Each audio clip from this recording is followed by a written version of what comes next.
நிறைய பேர் பர்சனலா கொஞ்சம் எனக்கு இது பண்ணியிருந்தாங்க. ஏன்னா இந்த பாடம் கொஞ்சம் கஷ்டமா இருக்குது, கேள்விகள் நிறைய இருக்கு, கொஞ்சம் கொஞ்சம் திரும்பவும் முக்கியமானதெல்லாம் கேள்வி கேட்டிருந்தாங்க. அதனால இந்த பாடத்தை இன்னொரு முறை கூட நம்ம கொஞ்சம் மைல்ட டச் பண்ணிட்டு அப்படியே போகலாம்னு நினைக்கிறேன். ஏன்னா இது வரைக்கும் நம்ம பார்த்த பாடங்கள் அதன் அடிப்படையில இது இது ஒரு முக்கியமான கடைசி பகுதி இந்த பகுதி. ஏன்னா இயேசுவை குறித்து ஒரு 12 வயசுல இருக்கிற நிகழ்வை புதுசா பார்த்தேன். அது ஆக்சுவலா போன பாடம் 18 வந்திருக்கணும். நான் 19 போட்டேன். அது 18 தான். பட் இருந்தாலும் அது அட்மிட் அதை நான் கொஞ்சம் நிறைய கலர்லாம் பிரச்சனை இருக்குது. அதெல்லாம் நான் எடிட் பண்ணிட்டு நான் திரும்பவும் 18 போடுறேன். இன்னைக்கு இருக்கிறதே நான் போடுறேன். போன 18 எங்க அட்மின்ஸ் அதை டெலிட் பண்ணிட்டு இன்னைக்கு நான் போடுற 18 போடுவாங்க. இப்போ 19 18 10 ரெண்டை சேர்த்த மாதிரி பார்க்குறேன். இன்னைக்கு நான் பார்க்கிறது என்னன்னாக்கா 12 வயதுக்கு பின் 30 வயசு வரைக்கும் என்ன பிரச்சனை பேசுறதுக்கு. நம்ம ஸ்டான்லி ஐயாட்டே யாரோ ஒரு கேள்வி கேட்டாங்க. இல்லைங்க, என்னை ஏப்பா தொல்லை பண்றீங்க? எஸ் சாமி, 12 வயசுல இருந்து 30 வயசு வரைக்கும் அவர் பாட்டுட்டு எப்படி எப்படியே இருந்திருக்கிறார் போல இருக்கு. 30ல தான் கடவுளுக்கு உகந்த ஒரு வாழ்க்கைய ஆரம்பிச்சு ரெக்கார்ட்ல இருக்குது, பைபிள்ல இருக்குதுன்னு கேட்டா ரொம்ப ரொம்ப நுண்ணிய கேள்விதான் அது. அந்த பிள்ளை கொஞ்சம் கொஞ்சம் வித்தியாசமான கேட்ட கேள்விதான், பரவாயில்ல. சோ இது ரொம்ப முக்கியமான ஒரு பகுதி இல்லையா? முதல்ல நான் சொன்ன மாதிரி தெரிஞ்சுக்கணும், நம்முடைய இந்த நற்செய்தி பகுதி புத்தகம் ஹிஸ்டாரிக்கல் புக் கிடையாது. இயேசு கிறிஸ்துடைய வாழ்க்கை வரலாறு கிடையாது. இது நல்லா ஞாபகம் வச்சுக்கணும். நம்பர் 1, வாழ்க்கை வரலாறு கிடையாது. 2வது, இயேசு நற்செய்தி, இயேசுவை குறித்து இயேசு என்ன பேசினார், இயேசு என்ன செய்தார், இயேசு என்ன செய்ய சொன்னார், இதான் நற்செய்தி பகுதியுடைய சாராம்சம்.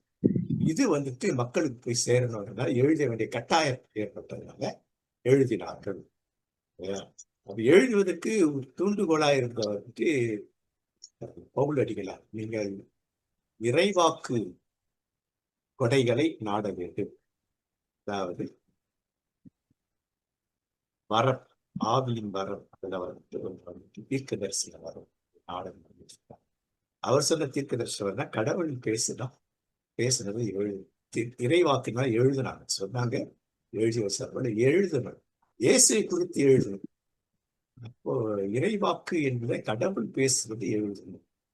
ஆவியார் உங்களை வழி நடத்துவதை நீங்கள் எழுதணும். ஆவியார் உங்களை முன்னிறுத்துவதை, உந்தி தருவதை எழுதணும். அதற்காக நீங்கள் சொல்லுங்கன்னு சொல்லி அப்படி அந்த 4 நற்செய்தி புத்தகங்கள். 4 பேர் 4 வித்தியாசமான கோணங்களை வித்தியாசமான எழுதினாங்க. எதெல்லாம் முக்கியம், யாருக்கெல்லாம் முக்கியம் அப்படிங்கிறத மையப்படுத்தார். மத்தையும் யூதர்களுக்கு இதெல்லாம் முக்கியம்னா அவர் அதை குறிச்சு மையமாகிட்டார். யூத அடிப்படையினால நிறைய விஷயங்களை மத்திய நற்செய்தி, மார்க்கு நற்செய்தியில் பிற இனத்தாருக்கு எப்படி நற்செய்தி, அவங்க அற்புதங்கள், அதிசயங்கள், அந்த மாதிரி இயேசு பிறப்பு, முக்கியமா பிறப்பை குறித்து அவர் கவலைப்படலாம். அதெல்லாம் ஒண்ணும் இல்லை. நேரா இறைப்பணி, அந்த இறைப்பணி கூட எங்க கொண்டு போற எங்க இல்லைங்களா? நம்ம இயேசுவிலிருந்து இயேசுடைய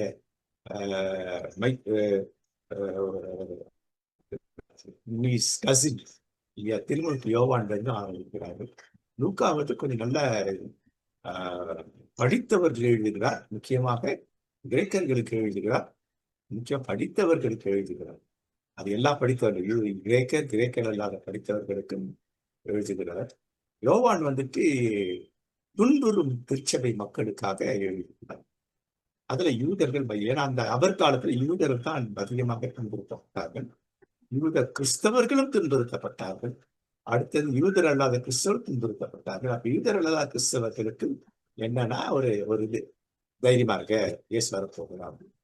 இயேசு ஏற்றுக்கொள்ளாத யூதர்கள், அவங்களுக்கு என்ன சொல்றாருன்னா, இயேசு இப்படிப்பட்டவர், அதனால் நீங்கள் இயேசு வருகை நிச்சயம். இந்த மாதிரி கோணத்துல எதெல்லாம் அவங்களுக்கு முக்கியம், சொன்ன எது முக்கியமோ அதைதான் எழுதினாங்க. அவர்களுக்கு இது முக்கியம் என்று அவர்கள் நினைத்தார்கள். முதல்ல மையமாச்சு. அப்ப 12 வயதுக்கு பிறகு நடந்த நிகழ்வு அப்படின்னு 12 வயது நிகழ்வை மத்தையை மட்டும் குறிப்பிடுகிறார், யாரும் குறிப்பிடல. அப்படின்னா மத்திய என்ன பண்றாருன்னா, அந்த யூத பாரம்பரியத்தை, யூத வழிமுறைகளை, யூத நெறிமுறைகளை இல்லையா எழுதுகிறார். ஏன்னா யூதர்கள் அப்பதான் இயேசுவை ஏற்றுக்கொள்ள முடியும், மெஸ்ஸியாவாக ஏற்றுக்கொள்ள வேண்டும். அதற்காக அவர் எழுதுகிறார். இந்த 12 வயது நிகழ்வு, இதை நாம பார்த்தோம். 12 வயதுக்கு பிறகான நிகழ்வு. 12 வயசுல டச் பண்ண முடியும், நிறைய பேர் கேள்வி கேட்டதுனால இல்லையா. 12 வயதுல இருந்து 30 வயது வரைக்கும் அவர் என்ன செஞ்சார் இல்லையா. இதுல பார்க்கும்போது 12 வயதுக்கு மேற்பட்ட ஒரு ஒரு ஒரு வாலிபனாகத்தான் நீங்க படத்துல நான் பார்க்கணும். அப்ப இந்த காலத்துல அவர் எதை செய்தார் அப்படின்னா அது எதுல இருந்து நான் பார்க்கணும். அதுல பின்னூட்டம் கொடுப்பவர் தயவுசெய்து இந்த மாதிரி பின்னூட்டம் கொடுங்க, எடுத்திருக்கிறீங்க, நல்லது இல்லைங்களா. அப்ப அது எதன் அடிப்படையாக அப்படின்னு சொல்லி பார்க்கும்போது நம்ம திரும்ப வருது இதுதான். இதை திரும்ப நம்ம மனசுல மனப்பாடமா வச்சுக்கணும். சூழமைவு என்ன, அதுதான் அடிப்படை. அதுதான் எந்த ஒரு சூழமைவை மையப்படுத்தி, சூழ்நிலைகளை மையப்படுத்தி, சூழல் நடைபெற்றவைகளை மையப்படுத்தி தான் நம்ம 12 வயசுக்கு பிறகு இயேசு என்னெல்லாம் செய்திருக்கிறார் அப்படின்ட்டு பார்க்கணும். அப்போ நற்செய்தி புத்தகத்துடைய மைய தாற்பயமே தான் ஒரு கிறிஸ்துவை உடைய மைய தாற்பயம் வந்து கிறிஸ்து தான், இயேசுதான்.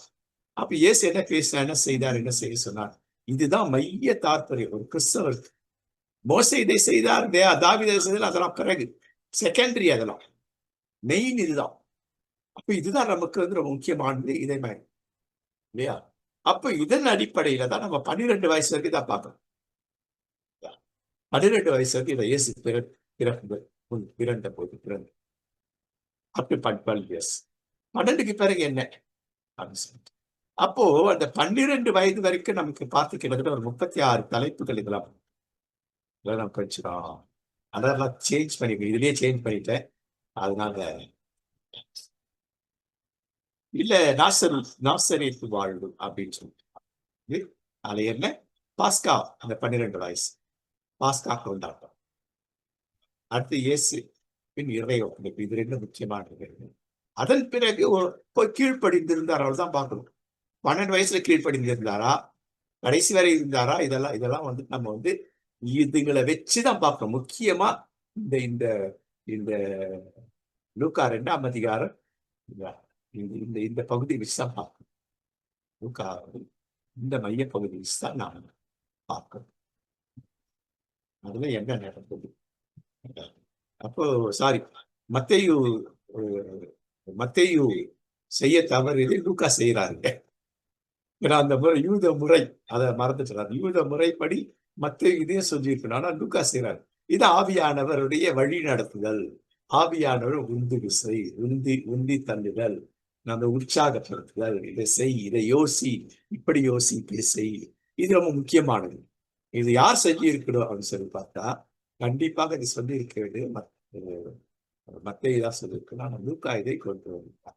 நோக்கம் என்ன அப்படின்னு சொல்லி பார்த்தாக்கா, படித்தவர்கள் நாளை கேள்வி கேட்டா என்ன பண்றது, 12 வயதுக்கு பிறகு என்ன நடக்கும்.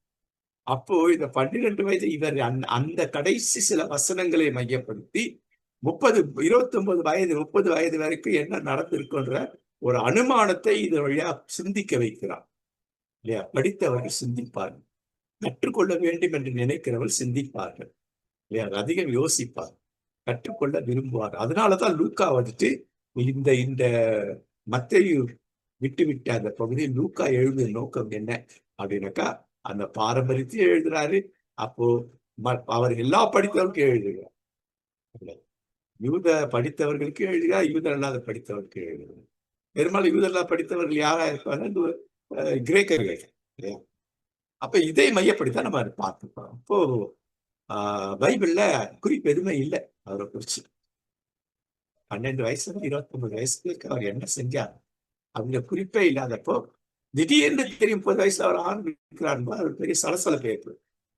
அப்போ லூக்காவை மையப்படுத்தி தான் இந்த 29 வயசுக்கு அவர் என்ன செய்திருக்க முடியும் அப்படிங்கிறது. அப்போ இந்த லூக்காவின் கொஞ்சம் நாம் சீராக கொஞ்சம் அறிவை பயன்படுத்தி நாம அனுமானிக்க முடியும். இப்படித்தான் இருந்திருக்க வேண்டும், இப்படி இருந்திருக்கலாம், இப்படி இருந்திருக்க வேண்டும் அப்படின்ட்டு அந்த அனுமானம் நமக்கு அவருடைய அடுத்த பேஸ், நெக்ஸ்ட் பேஸ் என்ன வருது, அவருடைய இறைப்பணி அடுத்த பேஸ் வருது. அப்போ அதுக்கு வந்து இது நமக்கு உதவியா இருக்கும். அப்போ இதை வந்து நம்ம வந்து பேசணும், நிறைய பேசணும். எனக்கு முடிஞ்சா நம்ம பேசுவோம். ஏற்கனவே 4 மணி நேரம் ஓடிச்சு. லேட்டா ஆரம்பிச்சிட்டோம். நம்ம நிறைய பேசுவோம். கேள்வி கேட்க விரும்புறவங்க அன்மியூட் பண்ணிட்டு ஐயா கேள்வி அப்படின்னு சொல்லிட்டு விளக்கம் நம் கல்வி விளக்கம் ஐயா இந்த விளக்கம் இதை குறித்து நம்ம இன்னைக்கு பேச போறோம். அது இல்லை, அடுத்த வார வியாழக்கிழமையில வந்துட்டு நினைக்கிறேன் நமக்கு கேள்வி நேரம் வரும்னு நினைக்கிறேன். அடுத்த வாரத்தில் வந்துட்டு ஒவ்வொரு வியாழக்கிழமை காலையில ப்ரேயர் டைம் அந்த இது அது நம்ம அட்மின்ஸ் தான் அதை பார்த்தாங்க சரியா. அப்ப 40ல குழந்தை வளர்ந்து வலிமை பெற்று ஞானத்தால் நிறைந்து கடவுளுக்கு உகந்ததாயிரு. குழந்தை ஆற்றல் பெற்றது. என்ன ஆற்றல்? அதை நம்ம போகும்போது பார்ப்போம். எதிலெல்லாம் ஆற்றல் பெற்றார், எதெல்லாம் வலிமை பெற்றார், எதெல்லாம் வலிமை உள்ளவராக இருந்தார், ஆற்றல் உள்ளவராக இருந்தார். Mental, physical, emotional, social, spiritual 5மே ஒரு மனிதனுடைய சரியான சரிவிகித வளர்ச்சிக்கு தான் அடிப்படை. அப்போ அதை இயேசு வந்து அதுல வளர்கிறார். அப்ப அது வளர்வதற்கு ஏற்ற சூழலை தாயும் தகப்பனும் உருவாக்கி கொடுத்தார். ஏனென்றால் அதெல்லாம் வளர வேண்டும். அவர்கள் உடற்பயிற்சி செய்யணும். நீச்சல் ஏன் சொல்லிக் கொடுக்குறாங்க? 2 விஷயம். யூதர்கள் தங்கள் பிள்ளைகளுக்கு, ஆண் பிள்ளைகளுக்கு நீச்சல் சொல்லிக் கொடுக்கிற நோக்கம் 2 நோக்கம். ஒரு நோக்கம் என்ன? அதன் மூலமாக அவருடைய ஆன்மீக ஆழத்தை அவர் புரிந்து கொள்ளும். கடவுள் நம்ம கூடவே இருந்து நம்மை பாதுகாத்து பராமரித்து ஆசிரியத்து வழிநடத்த வல்ல கடவுள். நீ நீச்சல், தண்ணீர் நீச்சல் அப்படின்னு இருக்கிறது. சில இறையியலாளர்கள் சொல்லுகிறார்கள், இறையியலாளர்கள் அவர் தண்ணீரை தொடும் பொழுதெல்லாம், தண்ணீரை பருகும் பொழுதெல்லாம் அவருக்கு என்ன இருக்கணும் அப்படின்னு சொல்லி பார்த்தாக்கா, கடவுள் எதையெல்லாம் அவருக்கு தண்ணீர் சம்பந்தமா எதையெல்லாம் செய்யலாம். இன்னைக்கு வெறுமனே தண்ணியில நீ குளிக்கிற இல்ல ஸ்விம் பண்ற, அன்னைக்கு எல்லா பக்கத்துலயும் தண்ணீர் சூழ்ந்திருக்கு இல்லையா. மேல பக்கத்துல கீழே எல்லாமே மேல வானத்திலும் மேகத்தினாலும் அப்படின்னு பேதர் சொல்லுவார். நாங்க கடவுளை வழி நடத்தினார். அதை நினைவு கூறுதல். அப்ப நினைவு கூறுதல் நிறைய இருக்கும். யூதர்கள் வந்து நினைவு கூறுதல். அதான் இயேசு இந்த நினைவு கூறுதல் என்ற வாக்கியத்தை எடுத்து பயன்படுத்துகிறார், கையாளுகிறார். என்னை நினைவு கூறும்படி. அப்ப யூதர்களுக்கு நினைவு கூறுதல் என்ன? நினைவு கூறுதல் 2 அடிப்படை நினைவு கூறுதல் நிறைய இருக்கு. அந்த 2 என்ன அப்படின்னா, ஒண்ணு பாஸ்கா நினைவு கூறுதல் பெருசெய்கிறது. 2வது என்ன? நினைவு கூறுதல் அப்படின்னு சொல்லி பார்த்தாக்கா சரிங்களா. இதுல போட்டிருக்கேன், நேரம் ஆயிடுச்சு. நித்திய உடன்படிக்கை பாஸ்கான்ற ஒண்ணும், அடுத்தது ஓய்வு நாள். ஓய்வு நாள் இது 2 நினைவு கூறல், அடிப்படை நினைவு கூறல். அடுத்த நினைவு கூறல் தான் அவங்களுக்கு வந்துட்டு கூடார பண்டிகை, இந்த மாதிரி மற்றதெல்லாம் இருக்கும். அடிப்படை நினைவு கூர்ந்து செயல்படுதல். நினைச்சிட்டு அப்படியே இருக்குல்ல, செயல்படும் நினைவு கூறுதல் வந்து ஓய்வு நாளும் பாஸ்கா. அப்ப அது நித்தியமான கடைசி வரைக்குமான அழியாதது, கடைசி வரைக்கும் செய்ய வேண்டிய யூதர்கள் கடைசி வரைக்கும் சாப்பிட வரைக்கும் இவர்கள் சௌகரம் செய்ய வேண்டியது இது சொல்லிட்டு இல்லையா. அப்போ அவர்கள் போவார்கள் அப்படின்னா ரெகுலரா போற ஆட்கள் தான் இந்த வருஷம் போறாங்க அப்படின்னு சொல்லிட்டு அதை நாம பார்க்கணும். அப்ப நினைவு நாள் அப்படிங்கிறது நாம அப்ப அது ஒரு வழக்கம், ஹேபிட் இல்லையா. இது இது இது இது ஒரு வழக்கம் அப்படின்றது. It's a tradition. யூஷுவல் அப்படின்னா ட்ரெடிஷன் இல்லையா. அது ஒரு பாரம்பரியமாக அவர்களை கை கொண்டு வந்தார்கள் அப்படிங்கிறத. அப்போ இதெல்லாம் இயேசுவின் வாழ்க்கையில எந்த அளவுக்கு இன்வால்வ் ஆகும். இந்த 13 வயசுல இதெல்லாம் அவர்கள் வாழ்க்கையில செயலாக்கம் புரிந்திருக்கிறத பார்க்கணும். போன முறை ஒரு கேள்வி, இதுலயும் ஒரு கேள்வி. அப்ப என்ன, நம்ம திருக்குடும்பம் அப்படின்னு சொன்னது வந்து சிலர்கள் சரியாக உள்வாங்கிக் கொள்ளவில்லை என்று சொல்லி நினைக்கிறேன். சரியா புரிந்து கொள்ளவோ உள்வாங்கிக் கொள்ளவோ தவறாக சொல்றாரு சொல்லவில்லை, சரியா உள்வாங்கிக் கொள்ளல நான் நினைக்கிறேன். இவர் என்ன பண்ணுவாரு? இதெல்லாம் செய்வார். நான் யார்? என் கடவுள் யார்?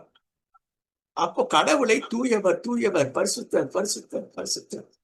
அவர் தெரிந்து கொண்ட யூத ஜனங்கள் பரிசுத்தமுள்ள ஜனங்கள் இல்லையா. அவர் தெரிந்து கொண்ட யூத நாடு பரிசுத்த நாடு. அவர் தெரிந்து கொண்ட யூத குலங்கள் இல்லையா, 12 குலங்கள் பரிசுத்த குலங்கள். அவர் தெரிந்து கொண்ட யூத குடும்பங்கள் பரிசுத்த குடும்பங்கள் இல்லையா. ஏன்னா பரிசுத்த. அதே போல ஒவ்வொரு பரிசுத்த குடும்பம்.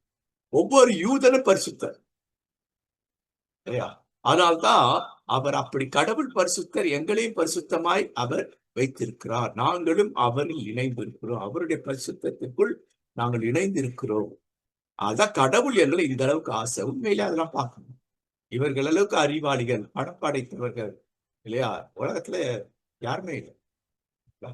அப்பேற்பட்டவர்கள் இவர்கள். அதனால்தான் சார் நாங்களே நான் நான் தான் நாங்கள் தான் அப்படின்னா என்ன சொன்ன? இஸ்ரேல் குடும்பம் ஒவ்வொன்றும், இஸ்ரேல் சமுதாயம் ஒவ்வொன்றும் பரிசுத்த சமுதாயம், இஸ்ரேல் குலங்கள் ஒவ்வொன்றும் பரிசுத்த குலங்கள், இஸ்ரேல் தேசம் பரிசுத்த குடும்பம் சேர்ப்பாங்க. அவருடைய புத்தகத்தை படிச்சீங்கன்னா கலாச்சார புத்தகம் பேசணும். அப்ப யூத சமுதாயம் பரிசுத்த கடவுளுடைய குடும்ப சமுதாயம். அப்ப யூத குலங்கள் கடவுளுடைய பரிசுத்த குடும்ப குலம். அப்ப யூதர்களுடைய குடும்பங்கள் பரிசுத்த யூத குடும்பங்கள். அடுத்தது அவர்கள் தனிப்பட்டவர்கள் தான் அவர்கள் பரிசுத்த குடும்பம், கடவுளுடைய பரிசுத்த குடும்பத்தில் ஒரு அங்கத்தினர் அப்படிங்கிற எண்ணம் வந்து யூதர்களுக்கு இல்லைங்களா? அதனால அவர்கள் பரிசுத்த குடும்பம் சொன்னாங்க. யூதர்கள் யார்? யூதர்கள் கடவுளுடைய பரிசுத்த குடும்பத்தில் அங்கம் ஒவ்வொருவர் தான். இயேசுவின் சரீரத்தில் இணைக்கப்பட்ட நீங்களும் நான் பரிசுத்த பிள்ளையை பெற்று அப்படின்னு பரிசுத்த அப்ப பரிசுத்த கொரிந்தியருக்கு எழுதின கடிதத்துல பவுல் சொல்றது அசுத்தமான பரிசுத்தவான்கள் தரம். அப்படின்னா என்னன்றக்க அந்த அவரோடு நீ இணைந்துக்கிடு. அப்ப மூவொரு கடவுள் என்பது போட வார்த்தை பார்க்கணும். மூவொரு கடவுள் என்பது அது ஒரு குடும்பம், கடவுளுடைய திருக்குடும்பம், மூவொரு திருக்குடும்பத்தை. அந்த மூவொரு திருக்குடும்பத்தில் இணைந்து ஒவ்வொரு இறை மக்கள், ஒவ்வொருவரும் நிறை பற்றால் ஒவ்வொருவரும், ஒவ்வொரு கிறிஸ்தவரும் இல்லையா? அவர் ஒரு குடும்பத்திற்குள், அவருடைய குடும்பத்துக்குள் அப்ப குடும்பமாக அவர்கள் யூதர்கள் அப்படி நினைக்கிறாங்க. இதை மையத்துல நினைத்து போகும் இல்லையா? அப்போ அவர்கள் அதை நாங்கள் we are the holy family of God, கடவுளுடைய பரிசுத்த குடும்பத்தில் இணைப்பவர் போகும். மூவொரு கடவுள் அது அந்த கோட்பாட்டுக்கு வரவில்லை. இயேசுவின் கடவுளாக கொள்ளவில்லை, தூய ஆவியாக ஒரு ஃபோர்ஸ் அதை பயன்படுத்தலாம். ஒரு ஃபோர்ஸ் பர்சன் கிடையாது. ஆனா பர்சனாக வெளிப்படுகிறார். ஆனால் அதை அவர்கள் அதிகம் உள்வாங்கிக் கொள்ளவில்லை, புரிந்து கொள்ளவில்லை, முக்கியத்துவமும் கொடுக்க வேண்டும். கடவுள் ஒரு தான் பர்சன். அப்ப அவர்கள் அதற்கு அடையாளம் என்ன? நான் பரிசுத்த குடும்பத்தில் இணைந்தவன் என்பதற்கு அடையாளம் என்ன அப்படின்னா அந்த தலித். தலித் என்பது என்ன? இயேசு நீங்க இதெல்லாம் பார்த்தீங்கன்னாக்கா மிக பெரும்பாலும் ஜூவிஷ் கிறிஸ்டியன் பிக்சர்ஸ் எல்லாம் இயேசு தோல்ல போட்டிருக்காங்க. துண்டு ப்ளூ கலர்ல இருக்கும் இல்லையா? சில ரெட் இருக்க பெரும் ப்ளூல இருக்கும். ஆனா அவங்க தலித்தையே போட்டிருப்பாங்க. அவங்களுடைய பிக்சர்ஸ் எல்லாம் பார்த்தீங்கன்னா ஜூவிஷ் கிறிஸ்டியன்ஸ், யூதர்கள் கிறிஸ்தவலா மாறுற தனி ஒரு சயின்ஸ் ஜூவிஷ் கிறிஸ்டியன் ஃபெலோஷிப். யூதர்கள் கிறிஸ்தவர்களாக இயேசுவை ரட்சகராக ஏற்றுக்கொண்டவர்கள். அவர்களுடைய படங்களில் எல்லாமே என்ன? பிள்ளைகளுக்கான படங்கள் எந்த படமா இயேசு எப்படி காட்டுவாங்கன்னா இல்லைங்களா? அதுல வந்து இயேசுக்கு வந்து நீல நிற கண்ணு இருக்காது இல்லையா? பொன்னிறமான முடி இருக்காரு இல்லையா? பிரவுன் ஃபிகர் தான் இயேசு இல்லையா? பிரவுன் ஐ தான் இயேசு. யூதருக்கு எப்படி இருந்தார் இல்லையா? அப்படி தலி அப்படிங்கிறது என்னன்னா ஜெப சாலை இல்லையா? அவங்க தோல்ல போட்டு இருக்குது இல்லையா? அவர் தலையிலே சுத்தி இருக்கிற சீலை வந்து மடித்து வைக்கப்பட்டிருந்தது. அது நீங்க பழைய பாடத்தை படிக்கணும் இல்லையா? கிறிஸ்டியன் ஸ்டடீஸ் இல்லையா? அந்த பாடத்தை நீங்க படிச்சீங்கன்னா அதுல இதெல்லாம் இருக்கும் இல்லையா? தலித்தை பத்தி ரொம்ப டீட்டெயில்டா இருக்கும் அதுல. அப்ப இதனுடைய நோக்கம் என்னன்னு தெரிஞ்சா நான் பரிசுத்த குடும்பத்தை பற்றி நமக்கு தெரிய வரும். பரிசுத்த குடும்பத்தை நான் புரிந்து கொள்ள வேண்டும். கிறிஸ்தவர்களே பரிசுத்த குடும்பம் என்று அழைக்கப்பட வேண்டும் என்பதை தெரிந்து கொள்ள வேண்டும். அப்போ கடவுளுடைய வார்த்தை என்னை சூழ்ந்து இருக்கிறது அப்படின்ட்டு என்ன சொல்றாங்க? அந்த தலித் என்ற ஜெப வஸ்திரம், ஜெப சால்வை இருக்கு இல்லைங்களா? அது வந்து வார்த்தைகளால் நிரம்பிருக்கு. ஏசாயா சொல்வார் இல்லையா? திருக்கோயில் தேவாலயம் அவருடைய வஸ்திர தொங்கல்களினால் தொங்கல் அப்படின்றது வார்த்தை. அப்ப அது பெரும்பாடுள்ள அந்த பெண் என்ன பண்றாங்க அப்படின்னாக்கா இயேசுடைய அதை தான் போய் தொடுறாங்க. அந்த வஸ்திரத்தின் ஓரல்னா தொங்கல், தொங்கலை பத்தி பின்னாடி வரும் இல்லையா? அது வார்த்தையை விசுவாசத்தோடு பற்றி கொள்ளுதல். அததான் போய் பிடிச்சாங்க அவங்க. இயேசு தொட தகுதி இல்லை, ஆனா உம்மிடத்தில் இருக்க கடவுளுடைய வார்த்தை, நீதான் வார்த்தை, உம்மிடத்துல கடவுளுடைய வார்த்தை, அந்த வார்த்தையை பிடிச்சுக்கிறேன் தான். அது ரொம்ப அழகான பகுதி. அந்த பகுதியை வந்து ஜூபிஷ் கான்செப்ட்ல பார்க்கும்பொழுது ரொம்ப அழகா இருக்கும். அந்த பாடத்தை படிச்சா உங்களுக்கு தெரிய வரும் இல்லைங்களா? அப்ப அந்த வார்த்தைகளால் நிறைந்து இருக்கிறேன். அப்ப அம்மா அந்த வார்த்தையால் நிறைந்து பிள்ளைகள் தலையில அதை போட்டு 5 ஆகங்கள் சொல்லிக்கிறோம். அப்பா என்ன பண்ணுவாரு, தன்னுடைய சால்வை எடுத்து பிள்ளைகளுக்கு போட்டு 12 வயசுக்கு மேல அதை போட்டு சொல்லிக் கொடுப்பாரு. வார்த்தையினால் நான் நிறைந்து இருக்கிறேன், அந்த வார்த்தையை உனக்கு கொடுக்குறேன் இல்லையா? அப்ப இந்த வார்த்தையினால் அம்மாவை சொல்லிக்கிறதா, அந்த வார்த்தையை அப்பா இனி நீ தனியா உனக்குன்னு ஒரு வார்த்தைக்குரிய அந்த வஸ்திரத்தை உள்வாங்கி கொண்டு அதில் பண்ணும். அப்ப அதை உள்வாங்கிக் கொள்வதற்காக இந்த 12 வயசு, இந்த வஸ்திரத்தை பெற்றுக் கொள்வதற்காக 12 வயசு. அப்ப அது என்ன சொல்லுதுன்னா, வேற சும்மா ஜெபிக்கல. இன்னைக்கு எல்லாம் ஜெபம் அப்படிதான் பண்றாங்க இல்லைங்களா? ஸ்வானத்து செலவும் பண்றாங்க, ஜெபம் பண்றாங்க. இப்ப அந்த மெயின்லைன் சர்ச் பிரேயர்ஸ் எல்லாம் வெறும் வசனங்கள் தான். வசனங்களே இப்ப பழைய மெயின்லைன் சர்ச் நான் போட்டுற பழைய ஜெப புக்ல எல்லாம் கீழே வசனம் குறிப்பு, எந்த புக்கத்தக எந்த அதிகாரம் எந்த வசனம் குறிப்பிட்டு வசனங்களை உள்வாங்கி, ஏன்னா இதன் அடிப்படையில் வசனங்களை உள்வாங்கி கொண்டுச்சு. அப்ப அவருடைய ஜெப புக்ல எல்லாம் இந்த 90% வசனங்களால் தான் ஜெபங்கள் இருக்கும். அப்போ அந்த இந்த சால்வை அந்த பிள்ளைக்கு தனி, இன்னைக்கு அம்மாவுடைய சால்வை வசனம்ன்ற சால்வை தாங்கி எதிர்பார்த்திருக்க கூடாது. அப்பா போய் நீ தனியா நீ தான் இருக்கணும். 91ஆம் சங்கீதம் இதை பத்தி பேசுறது, அது ஏற்கனவே படிச்சிருக்கிறோம். அப்ப அவர் பெற்றுக்கொள்வதற்கு என்ன பண்ணியிருக்காங்க, கேள்வி கேட்கிறாங்க அம்மா கிட்ட. கடவுளை பத்தி சொல்லி கொடுத்தியா, வசனங்களை மனப்பாடம் சொல்லி கொடுத்தியா, உறவுகளை சொல்லி கொடுத்தியா, உங்க ரிலேஷன்ஷிப் இல்லையா? அப்பதான் உனக்கு அப்பா யாரு, மற்றவங்களா யாரு, நான் யார் என்ற உறவை குறித்து உனக்கு அந்த பிள்ளைக்கு தெரியும். உறவுகள் முக்கியம் இல்லையா? அப்போ உறவுகள் முக்கியம். கிறிஸ்தவர்கள் உறவுகள் இல்லை இல்லையா? அது ஒத்த பிள்ளையா இருக்குது. அது யார்கிட்ட போய் பேசும் குடும்பத்தில்? அதுவும் அது படிக்கிறதுனாக்கா கல்யாணத்துல காட்சிகள்ல அந்த பிள்ளையை அனுப்புறது இல்லை. அப்ப இந்த கேள்விகளுக்கு அவங்க பதில் சொல்லி அகப்பத்தை கேட்கிற கேள்வி, கடவுளை குறித்து தெளிவாய் கருத்தாய் போதித்தாயா? உபாகம் 6:6 கருத்தாய் அப்படின்னு, கருத்தாய் போதி.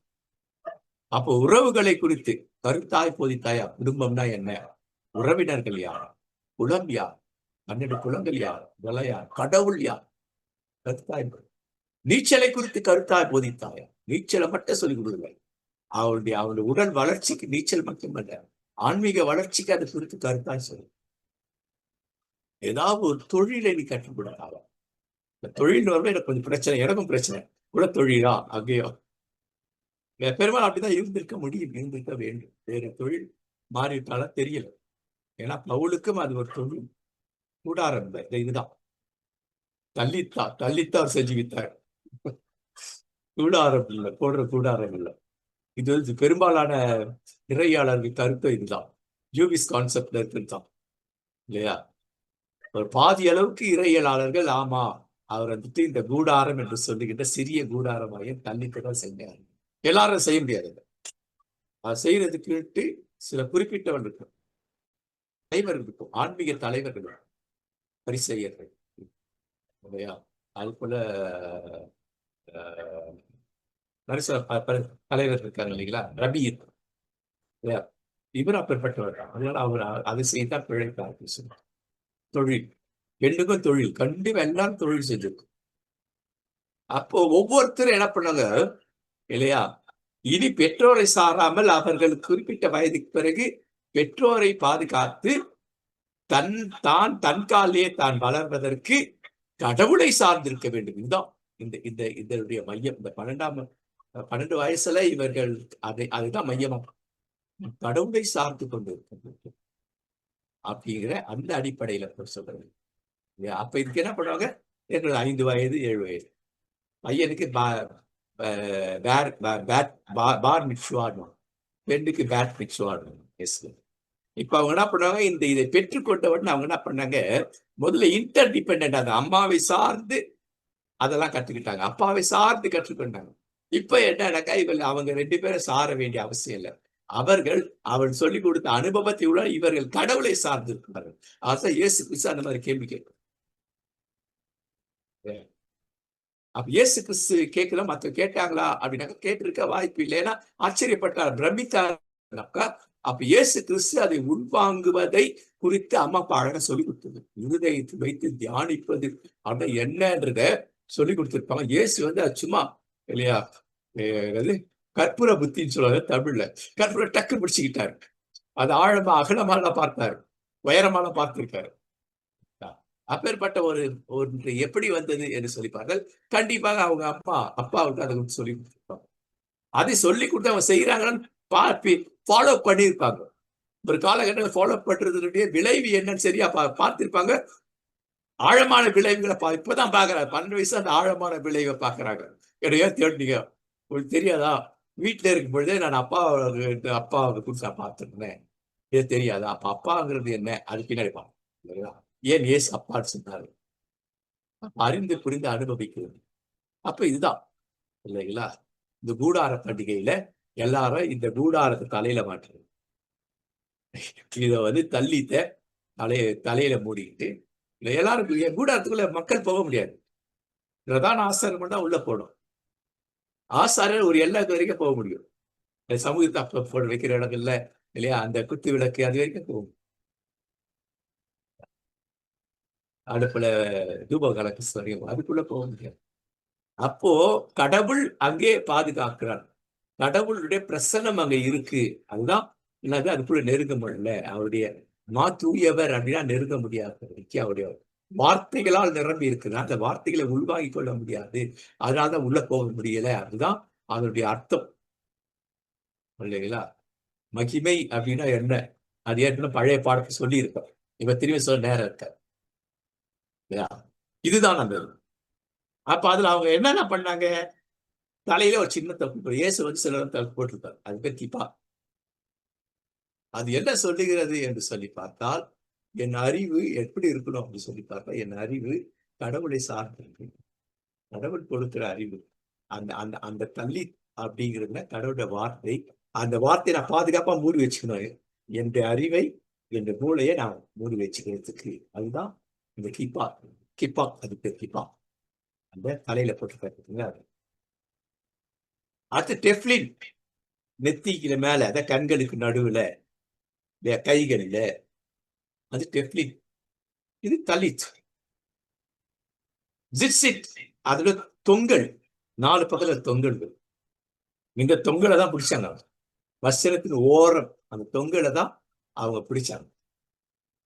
தலித்தா அப்படின்ற அதுல ஒரு ஊழியக்காரர் தலித்தை பத்தி இயேசு பேசுறாரு. ஒரு ஊழியக்காரர் சொல்லிட்டார், அறியாமைதான், நான் தெரியல இல்லையா, அதாவது பட்டாரு. அது அப்ப இந்த காலத்து இவங்களா எப்படி இருப்பாங்கன்னா, இந்த மாதிரி தஹியா புலம், இப்ப இருக்க யூதர்கள், இப்ப இருக்க யூத ரபிமார்கள் இவங்களா பார்த்தீங்கன்னா இவர்கள் இதை கொள்வார்கள். அப்ப இந்த டெஃப்லின்குள்ள என்ன இருக்கு, உன் கையில் அடையாளமா அவற்றை கட்டிக்க, கண்களுக்கு அடையாளமா. அப்ப அதற்கு யாத்திராகம் 13:1-10, 13:1-16, உபாகம் 6:4-9, 11:12-21 பாத்தீங்கன்னாக்கா அந்த கட்டளைகளே அதுக்குள்ள இருக்கும். இந்த கட்டளைகளை அதை எழுதி அந்த பெட்டி மாதிரி வச்சு அதுக்குள்ள சுருள் வச்சிட்டு இருப்பாங்க, தாயத்து மாதிரி கிட்டத்தட்ட. அது கையிலயும் கட்டி இருக்கும், இங்கே கட்டிட்டு இருக்கும். அதான் அர்த்தம். சொல்ல உன் கண்களுக்கு நடுவர். ஐயா, இயேசு கிறிஸ்து காப்பு நாடான்னு சொன்னார், அதாங்களா? இல்லைங்க, அது காப்பு நாடா வந்துட்டு சிலர் வந்து இதுதான் சொல்றாங்கன்னு சொல்லுது. ஆனா அந்த காப்பு நாடா இது அல்லன்னுட்டு சொல்றாங்க. ஆனா எதை குறித்து சொல்றாருன்னுட்டு சரியான இது இல்லை. நான் அதுக்கு வந்துட்டு நான் 2 விதமான விளக்கங்களையும் நான் கண்டிப்பா சொல்றேன். நான் எழுதி வச்சுக்கிறேன், நீங்க அந்த கேள்வி மட்டும் மென்ஷன் பண்ணிட்டு இருக்கிறேன். அந்த காப்பு நாடா வந்துட்டு இதை பத்தியே சொல்றாங்க, ஆனா அது இல்லைன்ட்டு சொல்றாங்க. ஏன் அது இல்லைன்னு சொல்றாங்கன்றத எனக்கு நான் வந்து கொஞ்சம் திரும்பி ஒரு தடவை பார்த்துட்டு கழிச்சு பார்த்து சொல்றேன். ஏதோ ஒன்று சொல்லிடக்கூடாது இல்லைங்களா. கண்டிப்பா ஐயா, தேங்க்யூ ஐயா.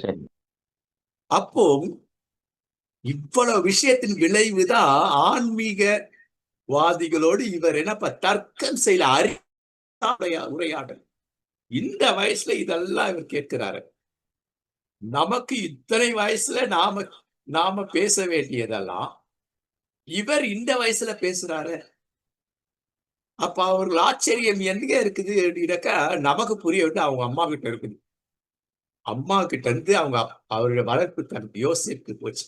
இருதயத்தில் வைத்து தியானிக்கிற அந்த தன்மை யோசேப்பு கிட்ட போய் அவங்க பேசியிருக்கணும். அதை குறித்து, கடவுளை குறித்து பேசும்போது இவள் இருவரும் சேர்ந்து அந்த இருதயத்தில் தியானிக்கிற அந்த தன்மை என்ன அப்படின்னு சொல்லி கொடுத்து அதை எப்படி உள்வாங்கிக்கணும் இல்லையா? அவ பாருங்க, இந்த இந்த தள்ளி அப்படிங்கிறது வந்துட்டு ஒரு ஒரு ஒரு அடையாளம் தான். அது ஒரு இதுதான், ட்ரெடிஷன் தான். ஆனா அது என்ன சொல்லுது? நான் கடவுளுடைய வார்த்தையா நிரம்பிக்க கூடாரத்துக்குள் இருக்கிறேன். அது பேர் சிறிய கூடாரம், தள்ளித் என்று சொன்னார்கள். சின்ன கூடாரம், அப்ப எல்லாருக்கும் ஒவ்வொன்றுக்கும் ஒரு கூடாரம். 12, 10 வயசுக்கு பிறகு அதை முடிச்ச பிறகு அதுக்கு இருக்கும். அதுக்கு பிறகுதான் அவருக்கு தகியா, இது எல்லாமே அவருக்கு பிறகுதான் கிடைக்கும். அதெல்லாம் இதன் பிறகு. அப்ப இத்தனை காரியங்களை உள்வாங்கி இருந்தால் தான், இதை பத்தி புரிவு இருந்தால் தான் 13 29 வயசுக்கு அவர் என்ன செஞ்சிருப்பார் நான் புரியுது. அப்போ அவர் யார் அப்படின்னு சொல்லி பார்த்தா கடவுளுடைய குடும்பம். அதான் முதல்ல யூதர்கள் இல்லையா, திருக்குடும்பம், பரிசுத்த குடும்பம் சொல்றத இயேசு அதை யூதனாக அவர் ஒரு திருக்குடும்பம். அவர் தாய், வளர்ப்பு தகப்பன், இயேசு சேர்ந்த ஒரு திருக்குடும்பம். இதைத்தான் நம்ம மெயின் ஏன் கிறிஸ்தவர்களும் நம் கடவுளை சார்ந்தவர் தானே. அவருடைய ஆழமா கடவுளோடு கொண்டு நெருங்கியவர்கள் தானே. அப்ப நாமும் திருக்குடும்பம் தான், நாமும் பரிசுத்த குடும்பம். பரிசுத்த பிள்ளையை பெற்று அப்படின்னாரு. பிள்ளைகளுக்கு பரிசுத்தம், பரிசுத்தம் இல்லாத பரிசுத்தம் இருக்குன்னு சொல்றாரு. தூயவர்களுக்கு எழுதுகிறதாவது அப்படிங்கிற அப்படின்னா என்ன, பரிசுத்தத்தை நாட வேண்டும். அந்த குடும்பத்தில் இருக்க பரிசுத்தமாகவே இருக்க வேண்டும். அந்த தூய குடும்பத்தின் நோக்கமே என்ன? தங்களை சீர்த்து. ஏன் இந்த தினந்தோறும் எதுக்கு வந்துட்டு குடும்ப ஜபம்? எதுக்கு குடும்ப ஜபம்? அது தாற்பயம் தெரியுங்களா? மெயில் சர்ச்ல போயிட்டு இந்த பழைய இவங்களெல்லாம் போய் கேள்வி சொல்லுவாங்க. பழைய தாத்தா பாட்டிங்க, முக்கியமா பழைய ஆயர்கள் இல்லைங்களா? நானும் அது பிறகு நான் சொல்றேன் அதை குறிச்சு இல்லையா. அதுல முக்கியம் என்னன்னா, ஒவ்வொரு நாளும் நாம் தூய்மையா இருக்கணும் அப்படின்ட்டு. இன்னைக்கு தூய்மையா இருந்தா எங்கெல்லாம் இருந்தா ஒரு சின்ன உரையாடல் இருக்கும். ஸ்கூல்ல என்ன பண்ண, ஃப்ரெண்ட்ஸ் கூட என்ன பண்ண, இது பண்ணியா, அதை அவங்க செய்யணும். பாவ அறிக்கை, பரிச ஒப்புரவாதம் அவங்க செய்யணும். இதான் ரோமன் கத்தோலிக்கல் வேறு ரோமத்துல கொண்டு வர்றாங்க. அவர்கள் வந்துட்டு அந்த ஜெபமாலை இது இது இதெல்லாமே அதுக்குள்ள வர ஒரு சில விஷயங்கள், நிறைய இல்லை அதுல இல்லையா. அதுக்குள்ள நம்ம போக வேண்டாம். ஆனா இது முக்கியம். ஏனென்றால் பரிசுத்த குடும்பம் பரிசுத்தமாக தூய குடும்பமா இருக்கும். இன்னைக்கு தூய்மையோடு நம்ம படுகிறோம். யூதர்கள் எப்படி போய் படுறாங்க? என் பிதாவே என் ஆவியை ஒப்புடைய சொல்றியா அப்படின்னா அர்த்தம், நான் தூய்மை ஆயிட்டேன், தூய்மையான உள்ள உங்கள்கிட்ட கொடுக்குறேன். செத்துட்டாக்க என்ன பண்ண, தூய்மையான உங்ககிட்ட வந்துடும், நீர் அதை வைத்து பாதுகாப்பீர். அதன் அடிப்பட்டா கிறிஸ்தவ குடும்பங்கள் தூய குடும்பங்கள். அதனால்தான் அந்த டிசம்பர் மாசம் தூய குடும்பம், திருக்குடும்பம் அப்படி சொல்றது நோக்கம் எங்க இருந்துனாக்கா, யூதர்கள் தூய குடும்பம், நாங்க கடவுளுடைய தூய குடும்பம், கடவுளுடைய திருக்குடும்பம் அப்படின்னு அவங்க சொன்னாங்க. அவங்க இயேசுவை ஏற்றுக்கொள்ள தூய ஆவியான ஒரு ஃபோர்ஸா தான் பார்த்தாங்க, ஒரு பர்சனா அவங்க பார்க்கவே இல்லை. ஒவ்வொரு கடவுளுடைய அவர்கள் அந்த அந்த அனுபவம் அவருக்கு இல்லை. அவர்களே அதை ஏற்படும்போது நாம அப்ப இதை குறித்து நமக்கு ஒரு தெளிவான அந்த புரிதல் இல்லை. அதுதான் பிரச்சனை. இப்போ இதன் அடிப்படையில நம்ம அந்த அந்த அந்த அவர் அந்த 29 வயசு வரைக்கும் இதெல்லாம் எங்கெல்லாம் கை கொடுத்திருக்கு அப்படின்ட்டு நம்ம பார்க்கணும். அப்போ ஒரு தாய் தகப்பனை என்ன பண்ணும்? கனம் பண்ணணும். அப்ப அம்மா அப்பாவை கனம் பண்ணணும் இல்லையா. தகப்பனுடைய மரணத்திற்கு கூட குடும்பத்தை பாதுகாக்கும். இது பழையதுங்க. அப்போ சத்தான கனிதரும் குடும்பம், இதான் மையம். திருக்குடும்பத்தினுடைய மைய நோக்கம் கிறிஸ்தவ திருக்குடும்பம் அப்படியே எடுத்துக்கங்க. நீங்க கிறிஸ்தவ பரிசுத்த குடும்பம்னு வச்சுக்கோங்க. அது கிறிஸ்தவ எது எங்களுக்கு சத்தான கனிதர் கிறிஸ்தவ திருமண வாழ்வு. அந்த சத்தான கிறிஸ்தவ திருமண வாழ்வு அது ரொம்ப ரொம்ப ரொம்ப கல்யாணம் அவ்வளவு முக்கியம். அதான் அந்த மெயின் ஒரு கவுன்சிலிங் கொடுப்பாங்க, general counselling, Christian counselling. Roman கேட்ட அந்த கவுன்சிலிங் கிளாஸ் 2 நாள் அட்டன் பண்ணி சர்டிபிகேட் வாங்கலனாக்கா கல்யாணமே நடத்த மாட்டார் ஃபாதர். முதல்ல அந்த கவுன்சிலிங் கிளாஸ் நாங்க போய் இப்போ 2 நாள் போய் படிச்சுட்டு வரணும். ஃபேமிலி கவுன்சிலிங், கிறிஸ்டியன் கவுன்சிலிங் இருக்கும். இல்லையா? அப்படி கவுன்சிலிங் இருந்தே அவ்வளவு பிரச்சனை இருக்கு. அப்ப இப்ப எல்லா சபைகளும் அது வேணுமே. அப்பதான் கிறிஸ்தவ பரிசுத்த குடும்பமா வாழ முடியும். குடும்பம் பரிசுத்த திருக்குடும்பமா வாழும். கிறிஸ்தவ திருக்குடும்ப வாழ்வு. Healthy and fruitful Christian married life and healthy and fruitful Christian family life. குடும்பத்திலேயே அந்த பரிசுத்தம் இருக்கும். அப்ப இயேசு அப்படிதான் இருந்தார். அப்ப இயேசு அப்படி இருந்தார்னா தாய் தந்தையர் அப்படிதான் அவரை வளர்த்தார். யூத முறைமைப்படி யூத குடும்பங்கள் எல்லாம் கடவுளுடைய பரிசுத்த குடும்பங்கள் அப்படிங்கிறது. அப்போ திரும்ப இதை படிச்சு பார்த்தா இப்ப புரியும் ஏன் திருக்குடும்பம், ஏன் பரிசுத்த குடும்பம். அப்போ எனவே பரிசுத்த குடும்பம், தூய குடும்பம் என்று திருச்சபை அழைத்தது நோக்கம் என இயேசுவை அதற்குள் மையப்படுத்துகிறது. நம்மை சீர்படுத்திக் கொண்டு ஒவ்வொரு நாளும் சீர்படுத்தணும், சிறப்படுத்தணும். அப்போ இந்த மெயின் லைன் சர்ச்சஸ்ல வந்துட்டு இது ஒரு ட்ரெடிஷனா போகக்கூடாது. குடும்ப ஜெபத்துல இதெல்லாம் குடும்ப ஜெபமே இன்னைக்கு இல்ல. காலையிலயும் இருக்கும், சாயந்தரத்துலயும் இருக்கும் குடும்ப ஜெபம். காலையில எல்லாம் சேர்ந்து ஒரு வசனத்தை சொல்லி ஒரு ஜெபத்தை தகப்பு சொல்வாரு. ஒரு 10 நிமிஷத்துல முடியும். அதெல்லாம் இல்ல பழையதெல்லாம் 1/2 மணி நேரம் நடக்கும். எனக்கு தெரியும் அதெல்லாம். அப்ப எவ்வளவு முக்கியம் ஒரு கிறிஸ்தவ குடும்பம் எவ்வளவு முக்கியம். அப்ப அவர்கள் தான் உண்மையாகவே என்ன இதை சொல்றது தகுதியானது. பரிசுத்த குடும்பம் என்று சொல்வது தகுதியானது. இதுக்கு வச்சுக்கிறது கிடையாது. அப்ப நான் பரிசுத்தமா நான் என் குடும்பத்தை பரிசு குடும்பம் நான் கூட மாட்டேன் அப்படின்னு நிறைய பேர் சொல்றாங்க. அந்த மாதிரி எண்ணமா வந்துடும். நான் அப்படிலாம் கூப்பிட மாட்டேன், பரிசு குடும்பம் நான் ஒத்துக்க மாட்டேன் அப்படின்னா என்ன அர்த்தம்? நான் பரிசு குடும்பம் இல்லை அப்படின்றத உள்ள வந்து உட்கார்ந்துரும். ஜாக்கிரதையா இருக்கணும். அப்ப இயேசு அது மையமா இருக்கிறார். அப்படி இருக்கிறதுனாலதான் இல்லையா இயேசு கிறிஸ்து தூயவர், பரிசுத்த கிறிஸ்தவ குடும்பம், கிறிஸ்தவ குடும்பம்.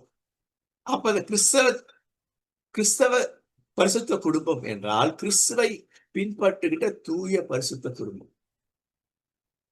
அப்ப அதை நம்ம கிளைம் பண்ணணும். யூதர்கள் சொல்ற பொழுது நாம ஏன் அதை விட்டுடுறோம்? நாம அதை வருஷத்துக்கு ஒரு நாள் அவர்கள் சாட்சியாக அங்க நிற்பார்கள். பரிசுத்த குடும்பமாக ஒவ்வொருவரும் சாட்சியாக இருப்பார்கள்.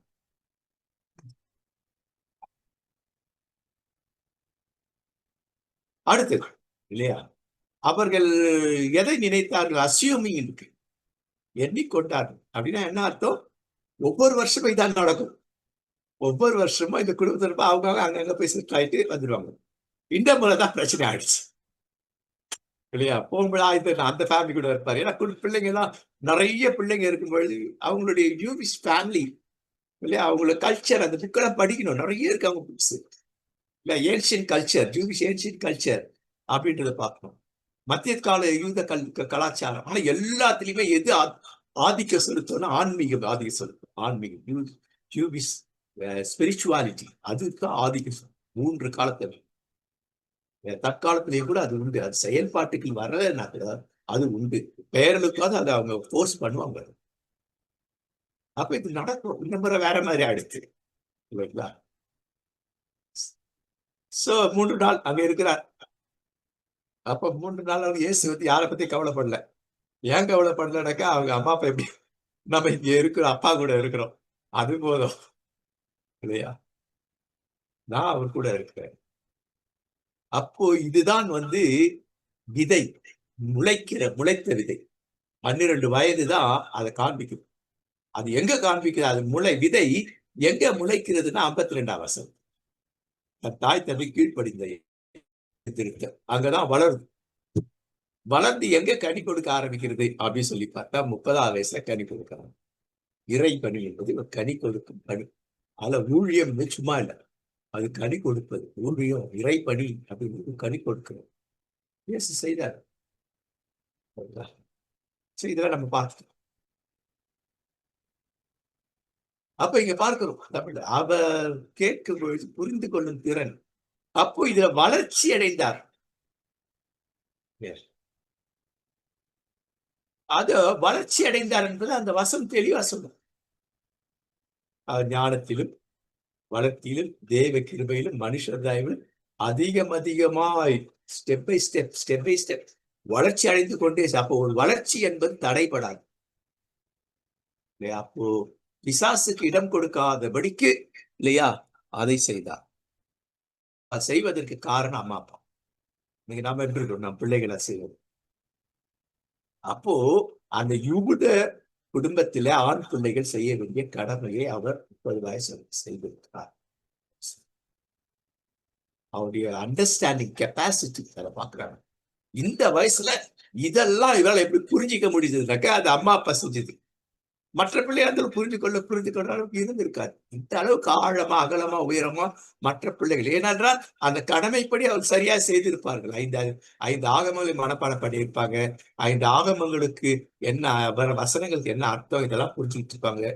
ஜெபங்களை குறித்து அதெல்லாம் நல்லா தெரிஞ்சிருப்பேன். தவிர இந்த அளவுக்கு இருந்திருக்க கிடையாது. வேற பிள்ளைகளுக்கு வாய்ப்பு இல்லை. இயேசுக்கு மட்டும் இருந்து. ஆனா நம்ம என்ன சொல்றோம், இயேசு கடவுள் தன்மை உள்ளவர், அதெல்லாம் முடியும் அப்படின்னு சொல்லக்கூடாது. கடவுள் 100க்கு மனுஷனாதான் இருந்திருக்கார். மனிதனா இருந்து எதையெல்லாம் செய்ய வேண்டுமோ அதை அவர் செய்தார். செய்வதற்கு சந்தர்ப்ப சூழ்நிலைகள் என்ன பண்ணுச்சு அது செய்தது. இதான் நான் ஜெபத்துல பிள்ளைகள் சொல்ல, கடவுளுடைய சித்தம், திட்டம், தீர்மானத்துப்படி இந்த பிள்ளை நடப்பதற்கு ஏற்ற சந்தர்ப்ப சூழ்நிலையில் இந்த குடும்பத்தாருக்கும் பெற்றோருக்கும் உருவாக்கி தாரும் அப்படிதான் ஜெபம் பண்ணுவேன். ஏன்னா இது எங்க இருந்து நான் கத்துக்கிட்டேன், இவங்கிட்ட கத்துக்கிட்டேன். அந்த சந்தர்ப்ப சூழ்நிலை உருவாக்கி கொடுத்தாங்க. ஆனா இவங்க எதிர்பார்ப்புக்கு மீறி அவர் இருந்திருக்கிறார். பிரமிப்படைந்தார்கள் அப்படின்னு சொல்லிப்பார், வியப்படைந்தார்கள் சொல்லிப்பார் இல்லையா? அப்ப ஏன் தேடினீர்கள் அப்படின்னு கேட்டதுக்கு என்ன அர்த்தம்? அப்படின்னா என்ன அர்த்தம்? தேட வேண்டிய அவசியமே இல்லை நீங்க.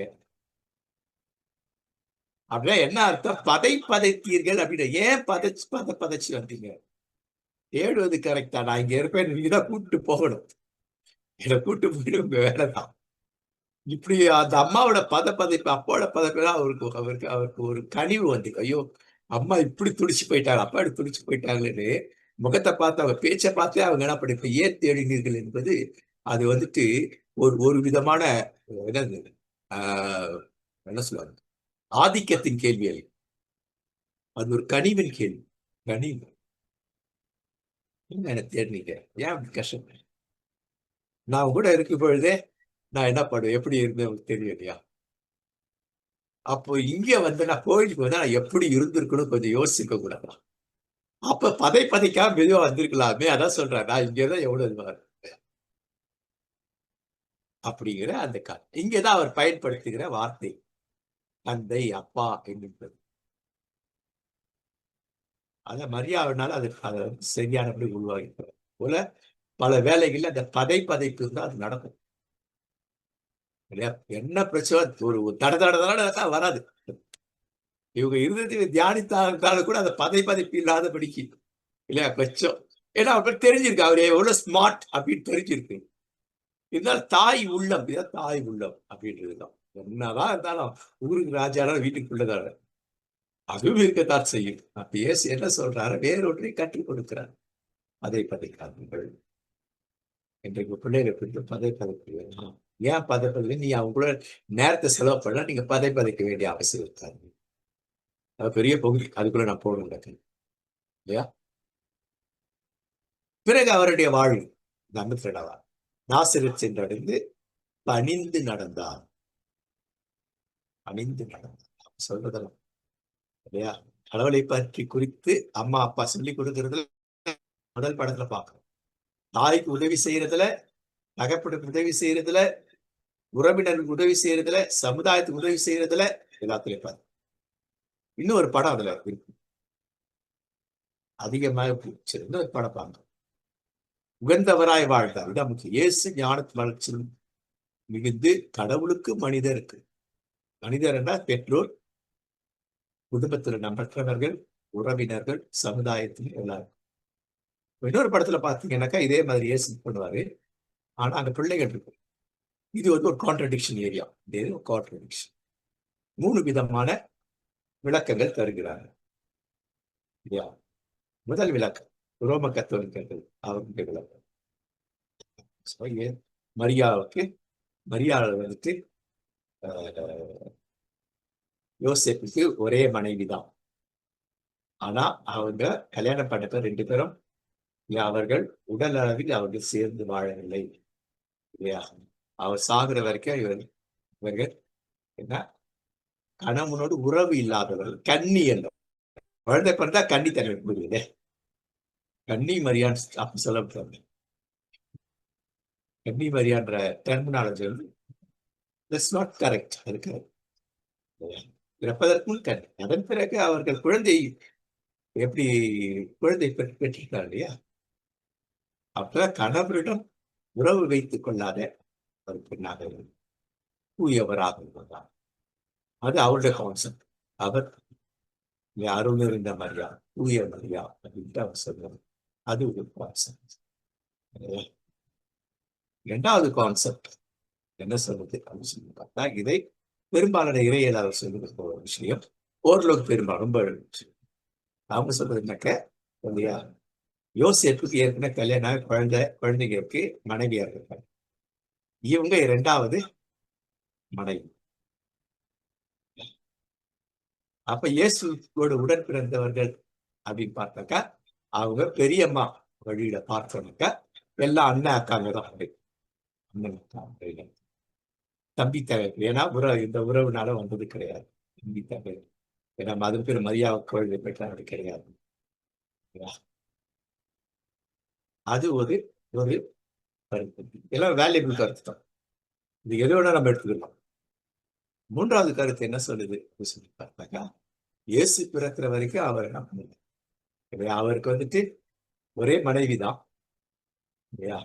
2 மனைவியினர், முதல் மனைவியா இருந்துட்டாங்க, குழந்தை பிள்ளை கிடையாது. இயேசுவின் தாயாகிய மரியாள் இல்லையா? இயேசுவின் பிறப்புக்கு பிறகு அவர்கள் கணவன் மனைவியாக வாழ்ந்து அதன் பிறகு அவர் குழந்தைகள் பிறகு அவர் இயேசுடைய சகோதரர். இந்த 3 விதமானது. ரோம கத்தோலிக்க சகோதரர்னா என்ன சொல்றாங்க பார்த்தா, அவருடைய கசின்ஸ் எல்லாம் கொண்டு வராங்க சகோதரர்கள் இல்லையா? தகப்பன் வழியில பிறந்த சகோதரர், தாய் வழியில அவர சகோதரர் தானே திருமுழுக்கு யோவான். சோ இந்த 3 கோட்பாடுகள் இருக்கு.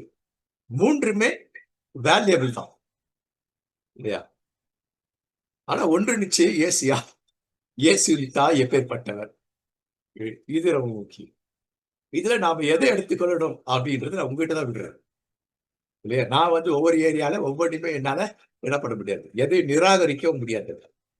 ஓரளவு ஏற்றுக்கொள்ளணும் அப்படின்னாக்கா நான் என்ன பண்ணுவேன், இந்த 3வது கொஞ்சம் ஓரளவுக்கு ஒரு படி மேல போய் தான் ஏற்றுக்கொள்வேன் இல்லையா? மரியாவுக்கு அடுத்த பிள்ளைகள் பிறந்தது யோசேப்பு வழியாக அப்படின்ட்டு. அதனால ஒரு படத்துல இயேசு பெரியவரா இருப்பாரு, சின்ன பிள்ளைகளை மரியா வந்து அப்படிதான் என்ன இயேசு. இந்த 3வது பாயிண்ட் வச்சுதான் எனக்கு அந்த படம் பை ஆக்சிடென்ட் தான் கிடைச்சது. நான் அதை கரெக்டா எடுத்து போடல இல்லையா? அதனால அதான் என் கருத்துன்னு எடுத்துக்கல. ஓரளவுக்கு அதை நான் ஏற்றுக்கொள்வேன் இல்லையா? மரியாவுக்கு அதன் பிறகு குழந்தைகள் பிறகு இயேசுக்கு தம்பி தங்கைகள் அப்படிங்கிற குழந்தை அந்த படம் இதுல இருக்கும். எங்க இருக்கு தெரியல இல்லைங்களா? அப்ப மையம் என்ன, 12 இருந்து 29 வயசுல அவர் கடவுளுக்கு உகந்தவரா இருந்தார். ஏனென்றால் ஒரு யூத குழந்தை எப்படியெல்லாம் வளர வேண்டும் 12. அந்த வளர்ச்சியை மையப்படுத்தி, எந்த வளர்ச்சி?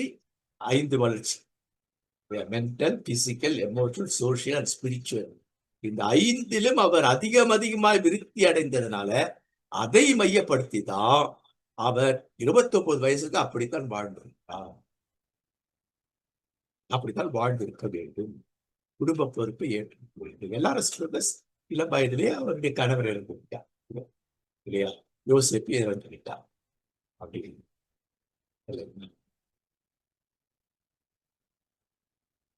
இது ஏற்கனவே சொல்றேன், இருதயத்திலே தியானிக்க தன்மை மரியாவுக்கு. நீங்க படிச்சீங்கன்னா உங்களுக்கு புரிய வரும். அப்ப நற்செய்தி புத்தகங்கள்ல இயேசு பேசுது கடவுளின் குமாரன் என்று இவரை பயாலஜிக்கல் இதுல கொண்டு வர்றாரு இயேசு தன் தகப்பனை. அந்த நோக்கத்துல யூதர்கள் என்ன பண்ணுவாங்கன்னா, யூத குழந்தைகளுக்கு கடவுள் யார் அப்படின்னாக்கா, ஒரு தாய் தகப்பன் எப்படி குழந்தையை பாதுகாத்து பராமரித்து வழி நடத்துகிறாரோ அப்பேற்பட்ட ஒருவராகத்தான், அது 12-13 வயசு வரைக்கும் தான் அப்படி இருக்கணும். அதன் பிறகு அவர் எப்படி இருக்க, அவர் ஆண்டவர், லார்ட். இந்த குடும்ப உறவோடு நெருங்கியவர் அல்ல. இயேசு கிறிஸ்து புதிய ஏற்பாடு நம்முடைய நம் தனிப்பட்ட வாழ்வோடு நெருங்கியவராக காண்பிக்கிறார். காட்டுறாரு, தூய ஆவியார கடவுளை காட்டுகிறார், தன்னையும் அப்படிதான் காட்டுகிறார். கிட்டத்தட்ட பயாலஜிக்கல் இது மாதிரி கொண்டுறார். ஏன்னா அந்த ரத்தம் கொண்டு வரார். ஆனா இவருக்கு அந்த ரத்த உறவு மாதிரி அவருக்கு இருக்காது. அதற்கு வசனங்கள் இருக்கு இல்லைங்களா? பழைய ஏற்பாட்டுல கடவுளை சொன்னாங்களா அப்படின்னாக்கா இல்லையா? அவர் யாருன்னா இப்படிதான். யூத மக்கள் அவர் குழந்தைகள் ஒரு குழந்தைகளை தகப்பனடி பார்ப்பாரா அப்படிதான் பார்க்கிறார். அது 12 வயசு வரைக்கும் தான் அவங்க அவரை அப்பா அப்பா பிதா அப்பா இல்ல, அப்பாவை போல. ஆனா இயேசு அப்பான்னு உரிமை கொண்டாடுறார். ஒரு அப்பா எப்படி நம்ம பாதுகாத்து பராமரித்து ஆசிர்வதித்தா அந்த மாதிரி கடவுள் நம்மை பாதுகாத்து பராமரிப்பு. அதுதான் யாத்ரா 4:22-23 ஏசாயா 60:13 இதெல்லாம் பார்க்கும் பொழுது இல்லையா, எப்படிப்பட்ட தந்தை என்றால் இப்படி பாதுகாத்து பராமரித்து வழி நடத்துகிற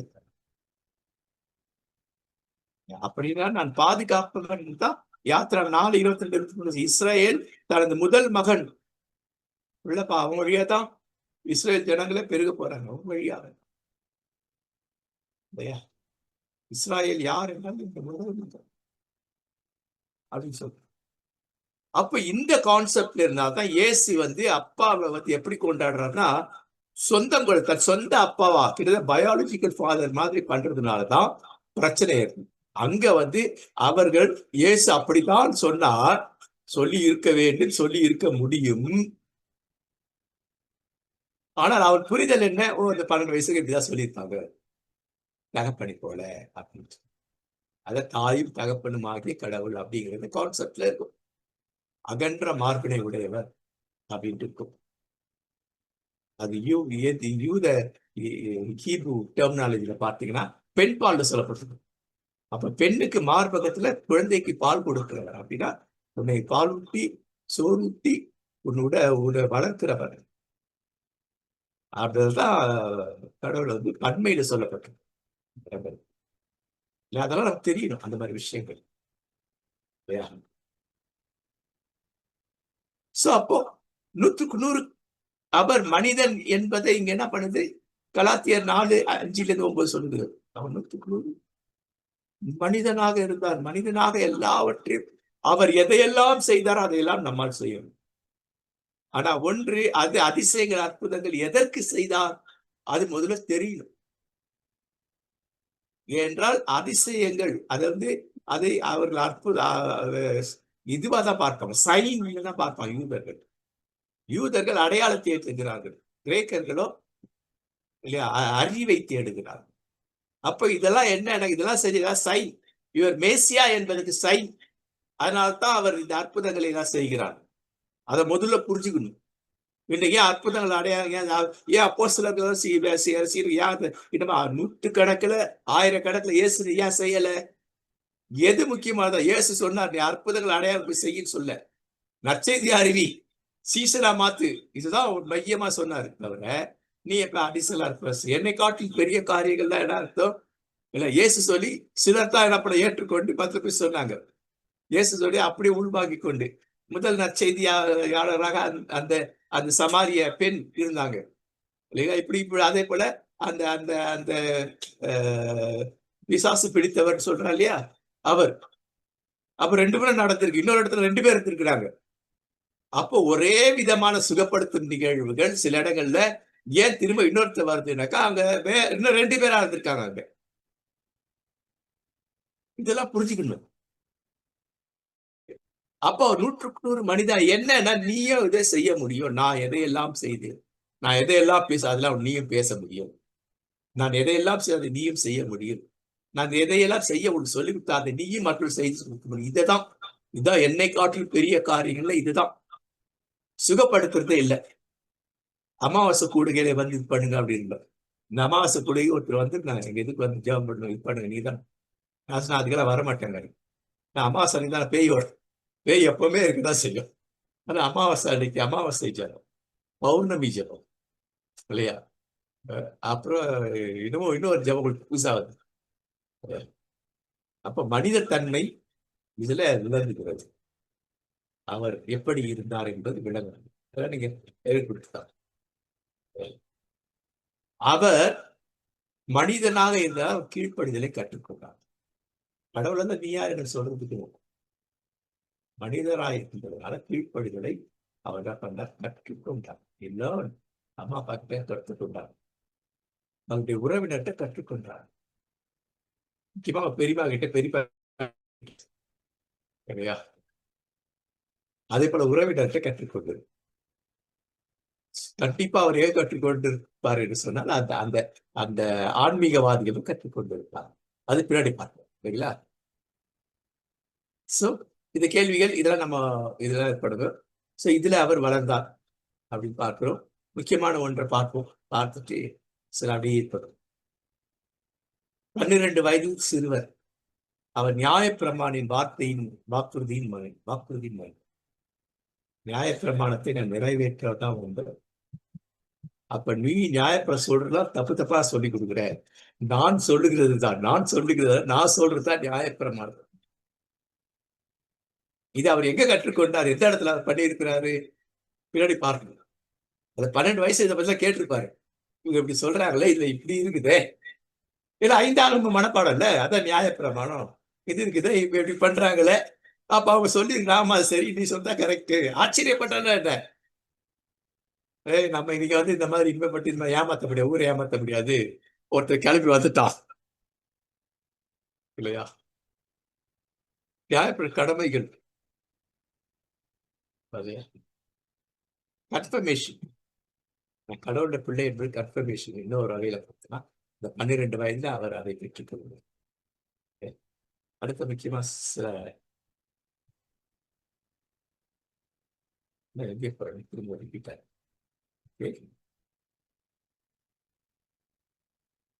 அந்த ஒரு படம். அப்ப என்ன புரிஞ்சுக்கணும், 29 வயசு வரைக்கும் இல்ல யூத குடும்ப சட்ட திட்டத்தின்படி கடமை நிறைவேற்றும். யூத சட்ட திட்டத்தின்படி ஆன்மீகத்தை தொடர்ந்து அவர் அதை அறிந்து புரிந்து கொண்டு அனுபவித்திருக்க வேண்டும்.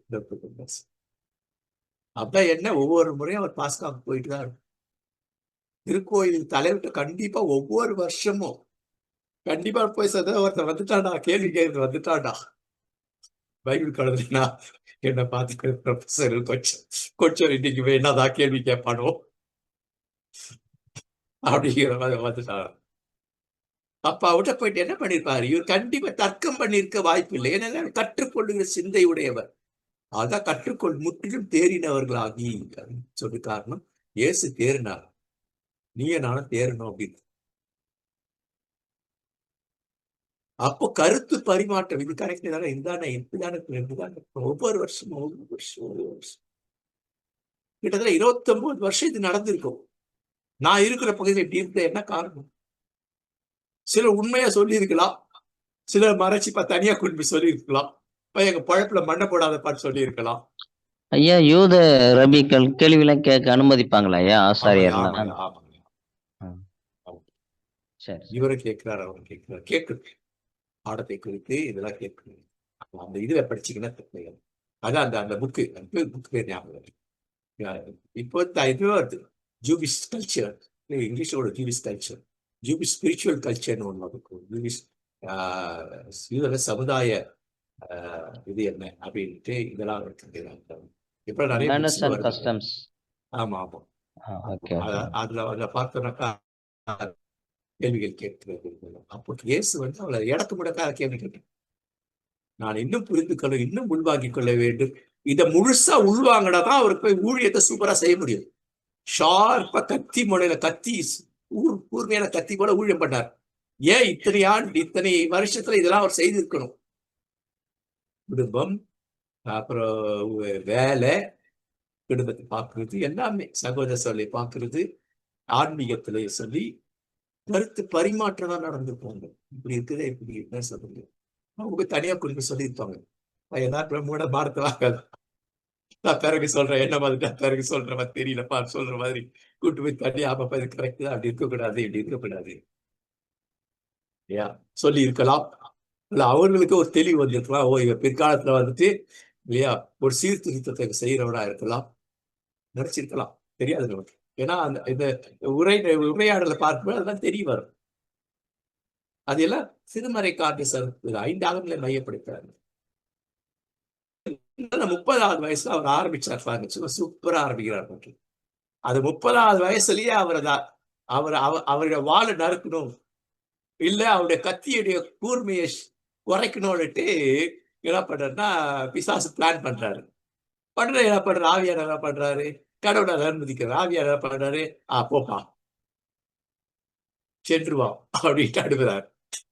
ஏன்னா அது சூப்பர் இடம், அது 3 சூப்பர் சப்ஜெக்ட் இருக்கு. அந்த 3 சூப்பர் சப்ஜெக்ட், ஒரு 1 ஹவர் சப்ஜெக்ட் அது 3மே. எதையா அங்க வச்சுக்கணும். அதன் பிறகுதான் நேரா வந்து முதல் நிகழ்வு என்ன அப்படின்னு சொல்லி பார்க்கிறோம், யோவான்ல பார்க்கிறோம். அடுத்தது நான் மேசியா என்பது நிரூபணமாக முதல் அந்த திருமணத்தின் செய்த அந்த அந்த அந்த நிகழ்வு. அடுத்தது வந்துட்டு திருக்கோயில சுத்தப்படுத்துற நிகழ்வு. ஏன் எடுத்தோன்னு அங்க போறார், முதல் நிகழ்வு அங்க போறார். யோவான் மட்டும் எழுதுறார். மத்த 3 பேரும் கடைசி நிகழ்வு தான் எழுதுவார். நான் மேசியா வந்துட்டேன், மேசியாவுக்கு அதிகாரம் இருக்கு, என்ன ஒண்ணு யாராலும் தடை பண்ண முடியாது, என்ன பிடிக்க முடியாது, பிடிச்சு ஜெயில போடுவேன், கொஸ்டின் கேட்க முடியாது இல்லையா? அதற்காகத்தான் அந்த நிகழ்வை பார்க்கணும். சோ இது வந்து நம்ம கேள்விகள் நீங்க படிச்சீங்கன்னா புரியும்னு நினைக்கிறேன். சோ இதோட நான் முடிக்கிறேன் இல்லைங்களா?